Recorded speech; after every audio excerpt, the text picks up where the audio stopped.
Hello, all, and welcome back to another episode of Let's Talk About Myths, baby.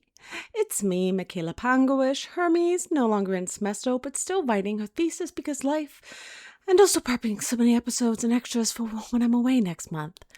Well, I'm hosting this month's regardless for the couple of reasons. Because Liv and I already agreed upon that. Because it's my birthday month. Because I wanted to get some more Hellenistic things out there. All the reasons. But hey, it'll be fun to talk more Hellenistic and history things. It's been a while since we've talked Hellenistic stuff, so I will start with an overview of what we already discussed back in December. Gods, that was a while ago. So sorry for such a long delay, but honestly, Herodotus is a lot easier for me to do in the moment. And I was so busy with school, and I'm still very busy with school things and feeling a bit defeated by it all. But you know what? I can do it. Of course I can, because there's no other option. Sometimes you just need to tell yourself something like that, and that you can do hard things, like fight a war with all your buddies for who will inherit the empire over your other dead buddy. See, life happens like that. I'll be honest, though, I didn't think we're going to be getting through the rest of the Wars of the Diadochi this month. I want to, but I also really want to do it justice for you all, so I don't want to skip any corners, especially as this is such an important time of transition for the ancient Med. So many things were happening, so many peoples were moving around and mingling, and yes, a part of that comes from Alexander's conquest, but a lot of that has to do with the ways these empires were divided up, and who got what, and how they chose to govern it moving forward. All those made big differences in the world and shaped each empire individually. I feel a little like I'm rambling, but it's also good for my brain because I do want to figure out how to talk about the Hellenistic period after we get through the Diadochi. If any of you have anything you want to learn about or know more or whatever, just know I love suggestions and ideas, so please feel free to send them to me on Instagram or my email if you can find it. Truly, Liv and I love hearing from you guys. It is so inspiring and motivating for us, and we love you all so much and love hearing your thoughts about the things we talk about here. We have both gotten so many ideas, even from my work outside of Myths, baby, from your comments. Electro once said to me, history is made in the conversations. And I really love that and think about it a lot. Ideas and theories are built and developed in community, and we love our little nerdy history myth community, so please leave all the comments wherever you can. Now, let's get into it.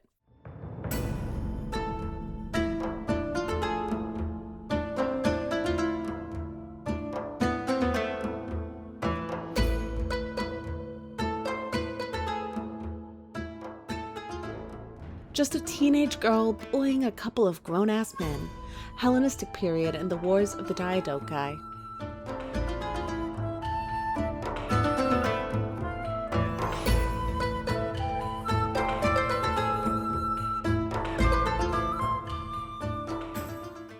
Great, so let's get into this recap. It all started when Alex died. He didn't leave his empire to anyone in general. Instead, he just said, To Aristo. Pro orom mai gar epitaphion agona genesomenon moi ton philon. To the best, for I foresee that my funeral games will take the form of a memorable contest among my friends. So yeah, shit was going down because there was no clear succession and Alex didn't really have kids except for a possible one with his last wife, Roxana. There was Aridaeus, his half-brother, but there were worries about him being able to run the empire. I actually want to look into this more, maybe for a Hermes' story episode, because I've seen some discourse that it's possible Aridaeus was autistic. He was known to have very emotional breakdowns and perhaps was seen as sensitive. There's not much in my actual sources. I mean, Diodorus Siculus simply says that he, and I quote, was afflicted with incurable mental problems. Which, same. But the source I'm using, there was a footnote that mentions the idea that he was autistic, and I don't know if there's more research on that. I haven't looked into it, but I will, eventually. Okay, so the Hittite, the Companion Cavalry, put together a little gathering as suggested by Meleager, a general. In this, they talked about what would happen with the empire. Meleager was sent to get the infantry onto the Hittite side, and instead he gets them to stand for him. Shit went down, but Eumenes supposedly helped get it all sorted, and the agreement was that Aridaeus and Alex's unborn son would co-rule. But while that happened, Perdiccas would be regent, and Meleager would help, and the rest of the Hittite would be in charge of various satrapies, the Persian word for provinces. That lasted about as long as you would expect. Perdiccas wasn't too happy with what happened. He gains power, gets all the infantry together, punishes the people in charge of the mishap, and kills Meleager. So that's one general dead. Then the Greeks revolt, because why the hell not? Perdiccas sends Python to deal with the revolt. Python wants to get the Greeks on his side so he could rule the upper Saprotres. Perdiccas ordered all the revolters to be killed, etc., etc. Python's plan doesn't work out, but the revolt is over.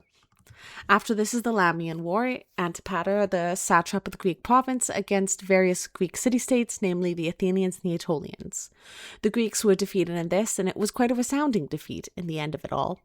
Antipater forced each individual city-state to treat with him, essentially dismantling Greek unity at the time. We move on.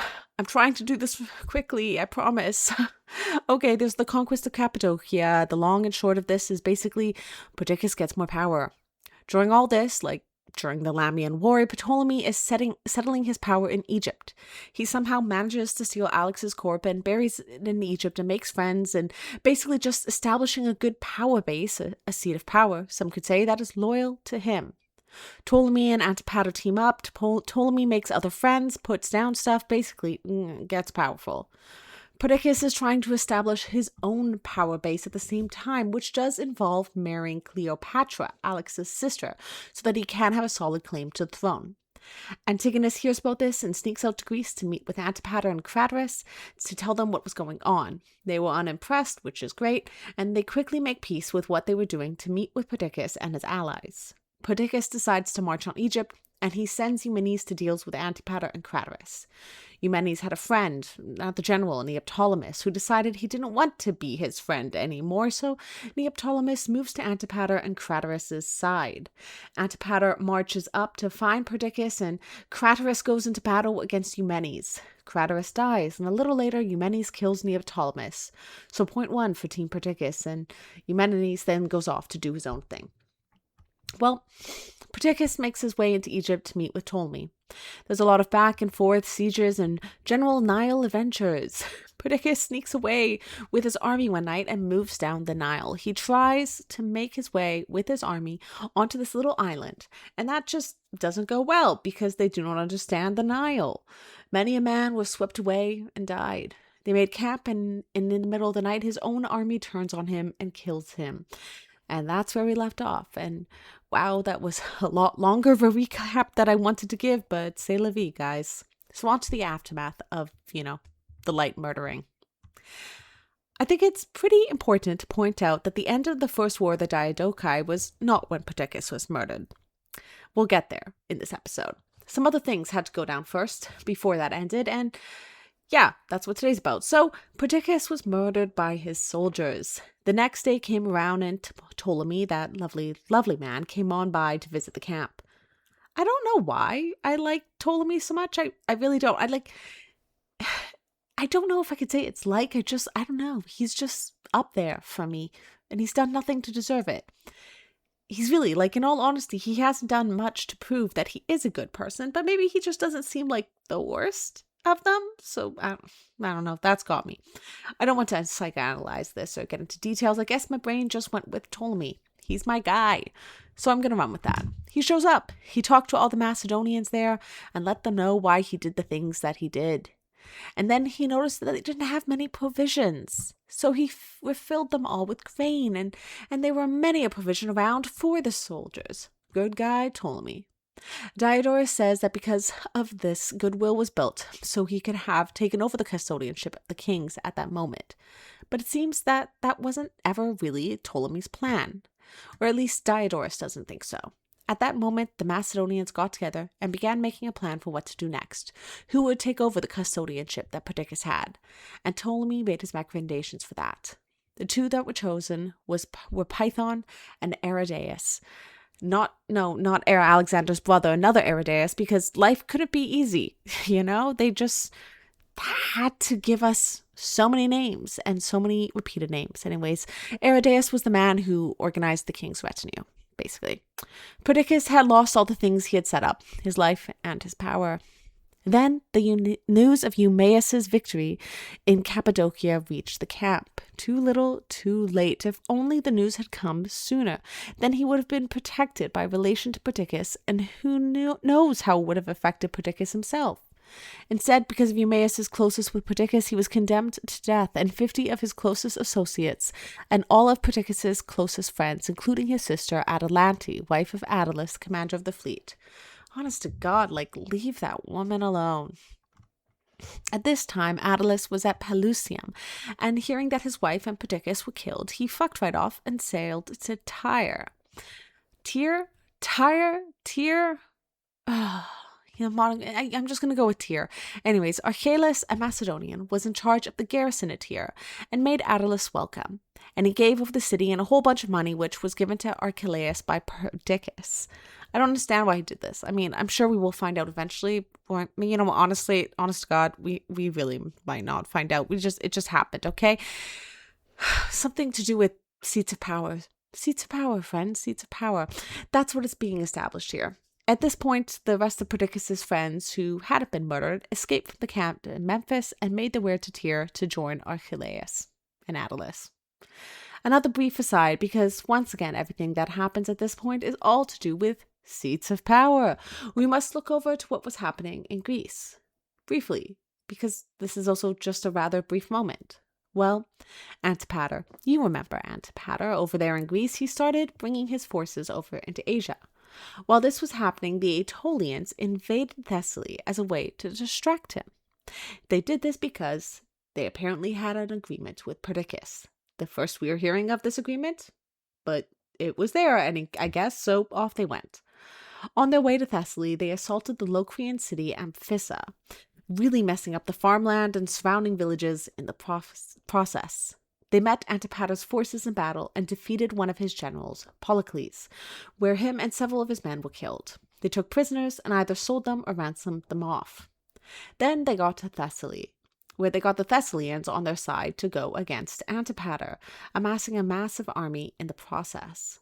Well, while the Aetolians were doing this, their enemies, the Acarnanians, gosh, these words sometimes, I swear, the Acarnanians then invaded Aetolia and, messed up their farmland. Two can play this game, buddy. When the Aetolians heard about this, they headed back home and left some of the soldiers, the non-citizen ones, behind in Thessaly, under Menon of Pharsalus, and they dealt with the Acarnanians.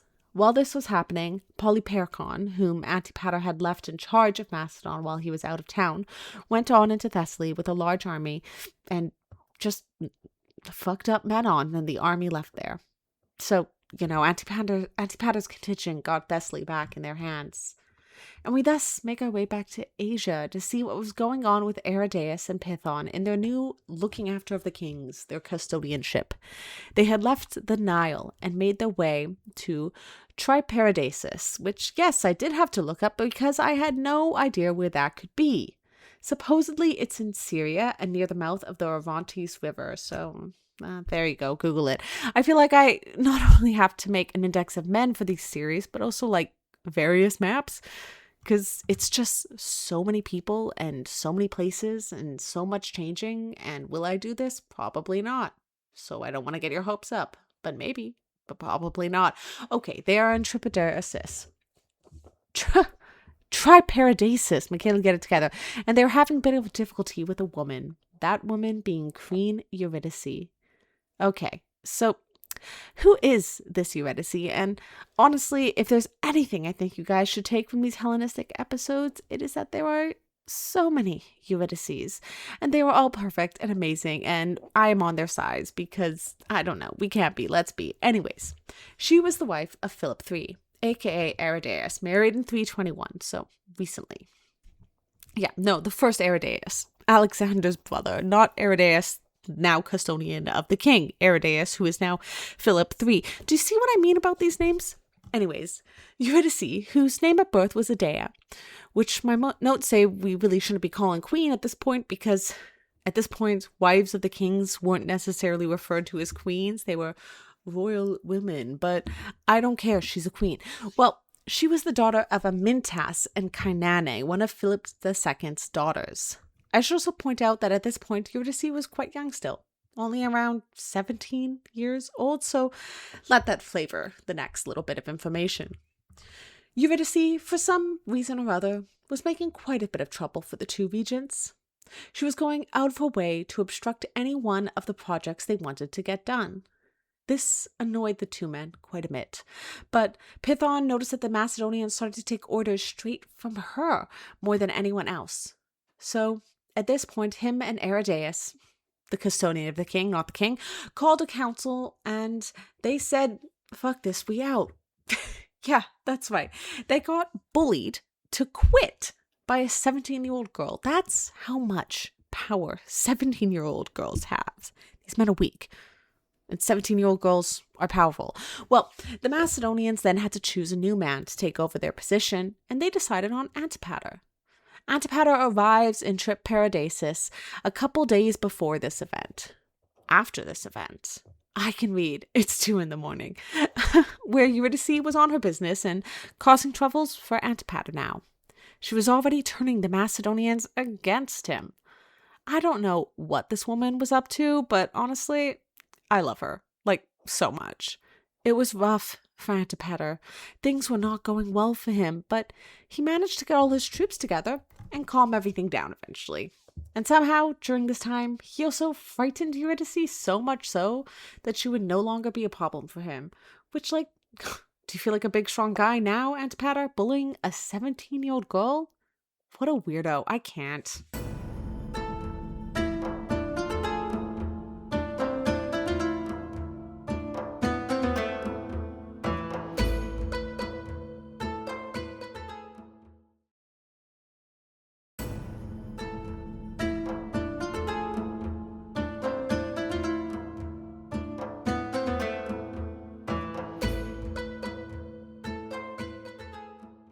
Great. So, power was the name of the game at this time, and all these men were trying to find ways to gain more power and get a good handhold on things.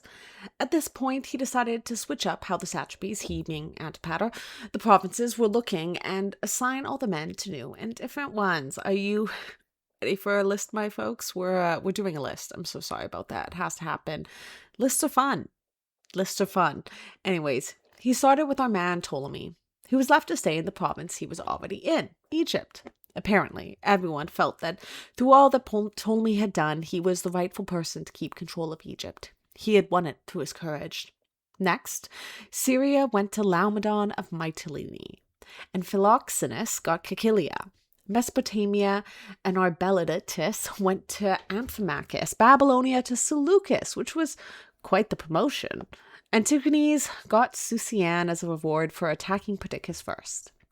Persis to Peucestus, Carmania to, God, I love Greek, Telepolemus, Media to Python, Parthii to Philip, Arrhea and Drangiane to Stysander the Cypriot, and then Bactria and Sogdiana to Stasanor of Soli, another Cypriot.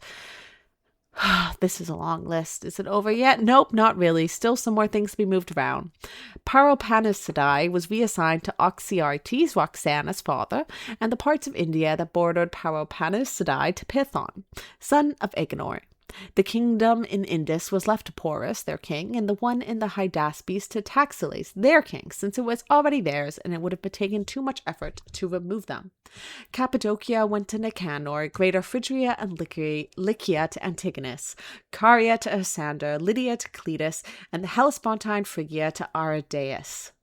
Antigonus also got to be the general of the royal army and was tasked with dealing with Eumenes and Alcetus. And I realize I think I've been saying Eumaeus and it's actually been Eumenes, and I apologize so much and I can't go back and fix it all, but anytime I said Eumaeus, it was Eumenes. I'm sorry. Alcetus and Eumenes. What am I saying here? Anyways, his son, Cassander, Antipater's son, was attached to Antigonus as a chiliarch, which is a fun new word for me, basically meaning a guy in charge of a bunch of other guys in the army.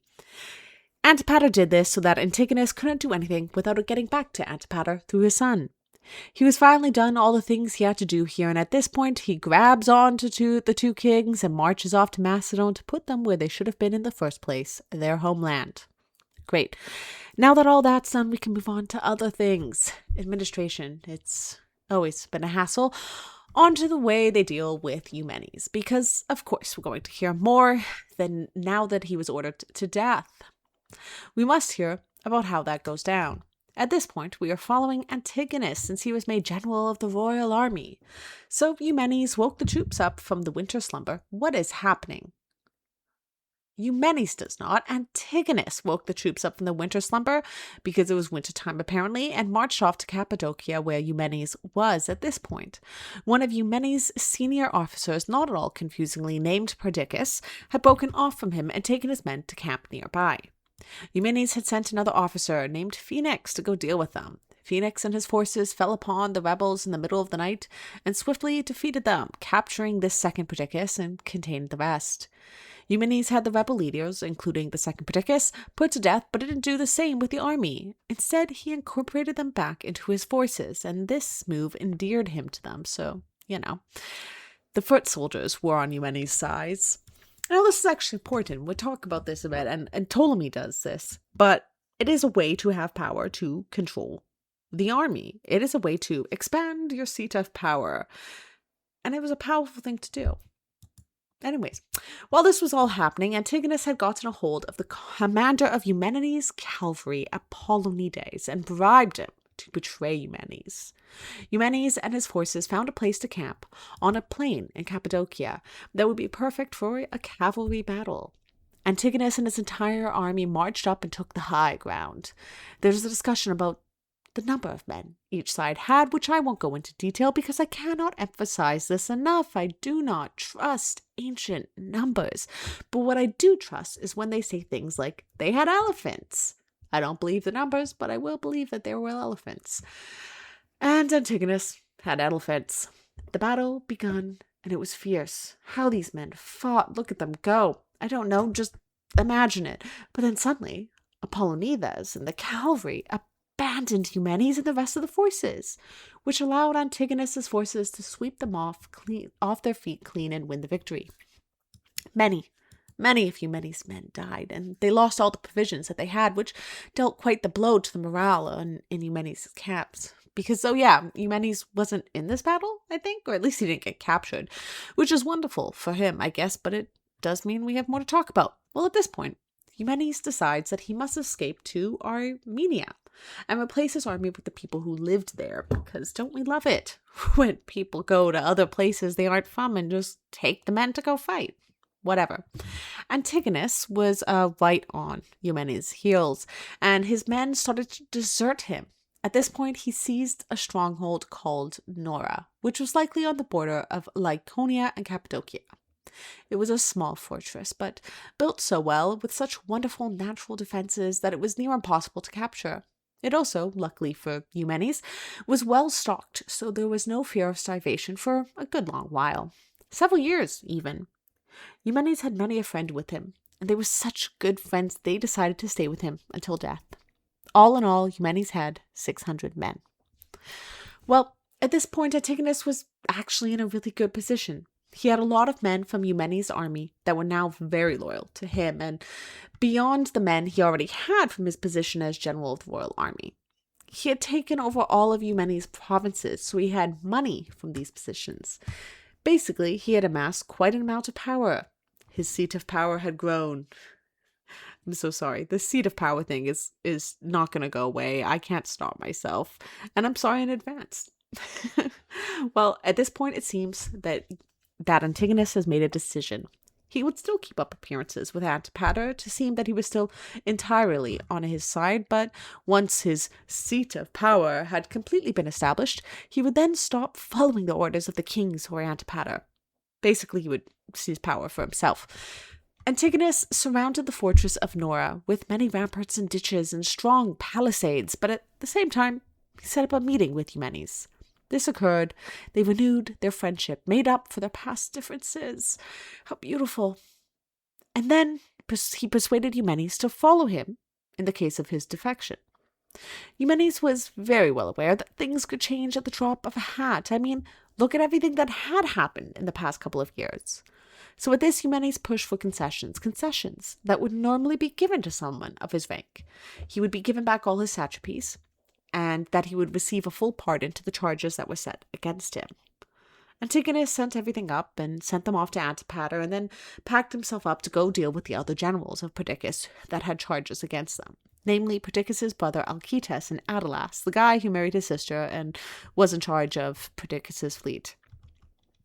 So with this, Eumenes sent some envoys to Antipater just so everything could be smoothed over and the terms of agreements could be agreed upon.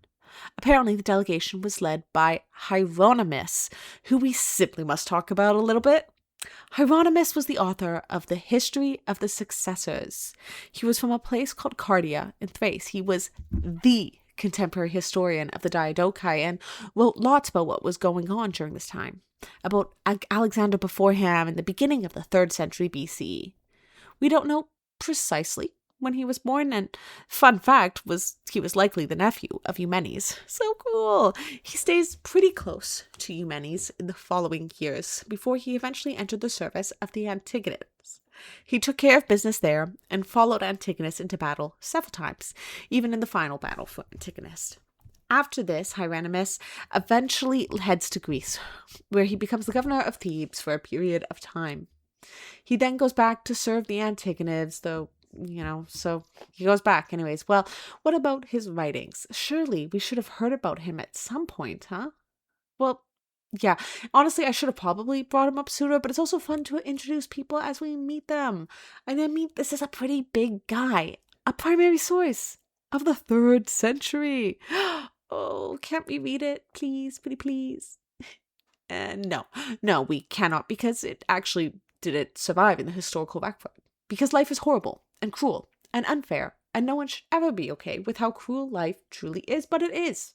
She's a cruel mistress.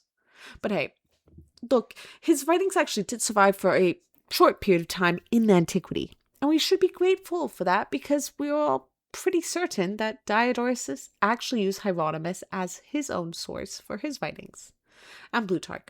Plutarch probably used him for several of his works, mostly Life of Pyrrhus. So yeah, there is no full source of Hieronymus, but there are excerpts and paraphrased bits, which are awesome, and they have been collected by some German scholars who have put them all together into books. Notably Carl Wilhelm Ludwig Müller's Fragmenta Historicorum Graecorum and Felix Jacobi's Die Fragmente der Griechischen Historiker. So sorry for the pronunciation, German folks. I did do some German in high school, but I've never been great at pronunciation. It's not the primary languages I'm working on currently. That's Greek, modern, and ancient, and Latin, of course. And then after that, I went to learn Anishinaabe because my people's language, and probably French, so I can talk with my uncle more. Anyways, why am I talking about oh god, ADHD tangents. How lovely you are. Anyways, back to the narrative. Hieronymus goes off to bring the agreement to Antipater, which apparently nothing happened, so yay, how exciting, thanks for telling us. But Eumenes had been through quite a bit at this point and was so aware that things could change so quickly. He knew that the current kings were only that in name. They had no power and were simply figureheads. I mean, one was literally an infant, so fair enough, Eumenes. He could see that what was happening was that many very powerful men were vying for power, consolidating the power they already had, and really working at finding ways to grow their own seats of power. He hoped that one of them would want his services. He could provide a service that they needed, being his intelligence, his military expertise, and his steadfast loyalty. And then Diodorus decides to tell us this little bit of information about how Eumenes was exercising his horses in Nora, because the fortress of Nora was so small, it was so ridiculously small that he couldn't even exercise his horses in it regularly. I swear I can speak. So instead, he had to find a way to keep them in tip-top battle-ready shape. How did he do this, you may ask? You better be, because I'm going to tell you, because it's just so mind-boggling to me, and I need everyone else to know. Well, he devised a new and fun exercise for the horses. It was new, but if I'm being so real, it was in no way fun. Basically, he tied their heads with ropes to some beams or pegs.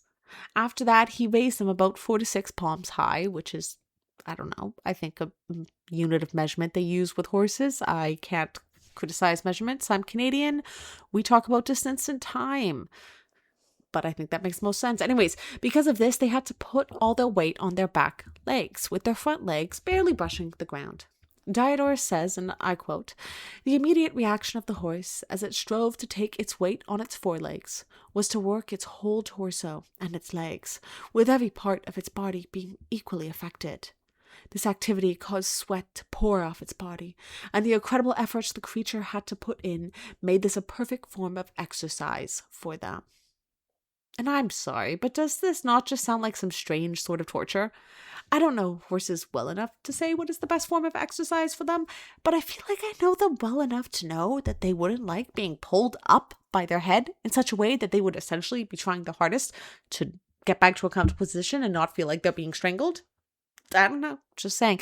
Like, maybe they weren't sweating as much from exertion, but more from, I don't know, nerves and stress, especially stress. Look, horses have it hard enough as it is. They evolved to eventually, essentially die easily. Can we just, can we give them a break and treat them like the precious little babies they are?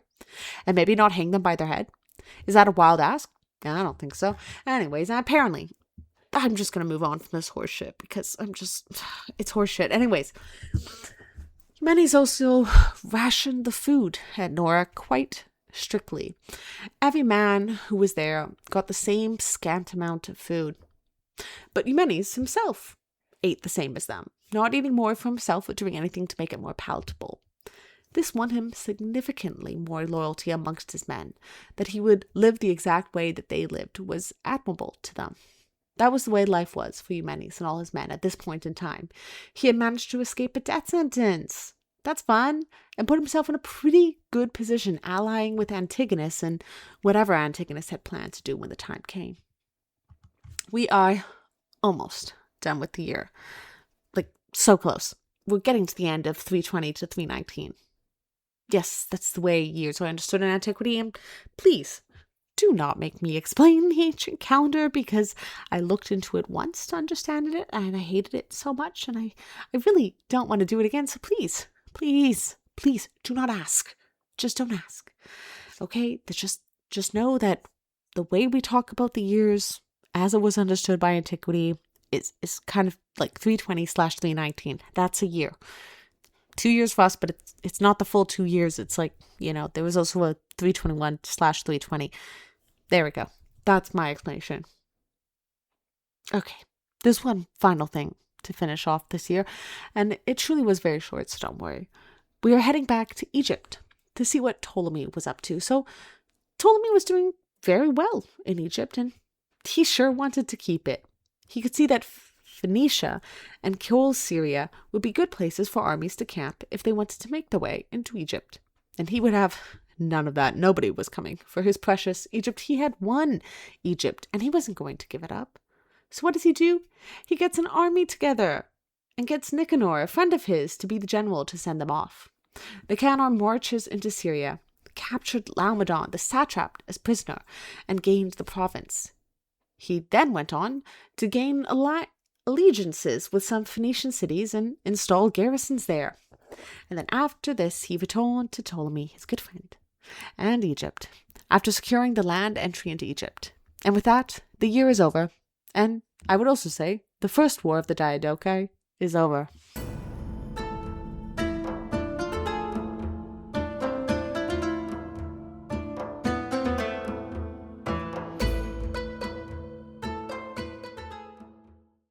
I have no idea how one decides when each of these wars end or how to classify them.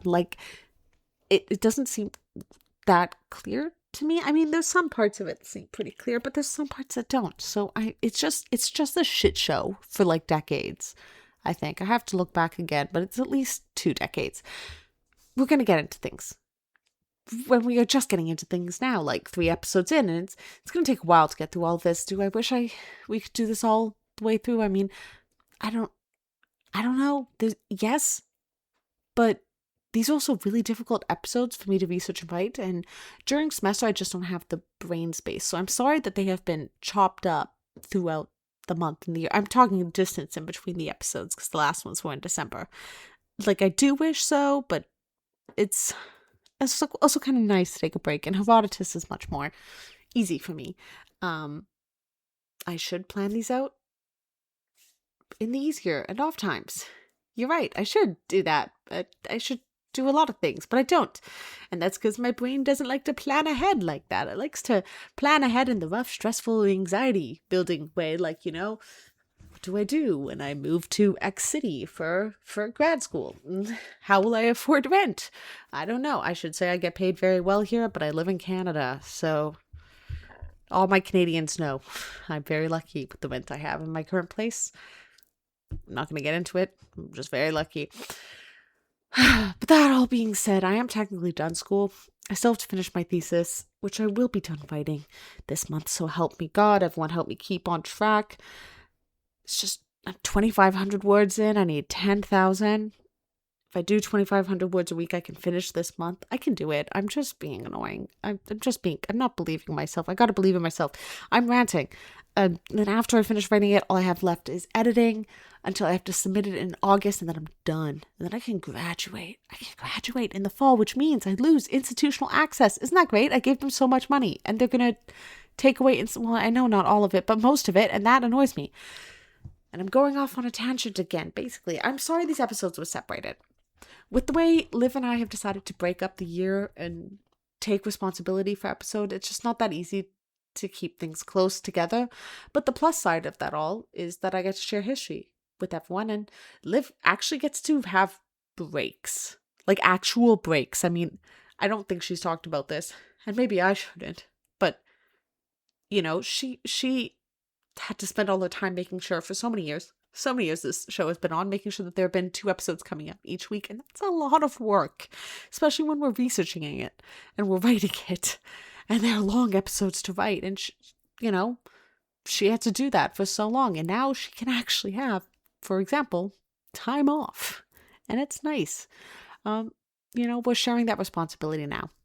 And I was super nervous to do episodes, honestly. It was her idea. And I resisted it for a good long while because I actually like sitting in somebody's shadow and supporting people from backstage. It's where I'm comfortable. But having started these history episodes, I'm actually finding myself more and more excited to do them. I get to research things I would never have for Liv because she's not really a history person. I mean, she is, but not in the way she is for myths. How she is for myths, I am for history. And I get to do things that I've always wanted to do but never gotten around to, like reading Herodotus's histories in full. So I'm happy that everyone seems to like these episodes and like me coming on here and sharing my love of history with you all and getting to create those kinds of spaces. And thank you to Liv for the opportunity and trust she has in me that I love Myths Baby as much as she does and that we can share this journey together from now on. This got extremely tangenty and a little emotional. I'm so sorry. It's 2:30 in the morning and I'm just finishing this all up now, and I know that's late in the night and a little late to release the episode, but I'm sorry. I work better at night.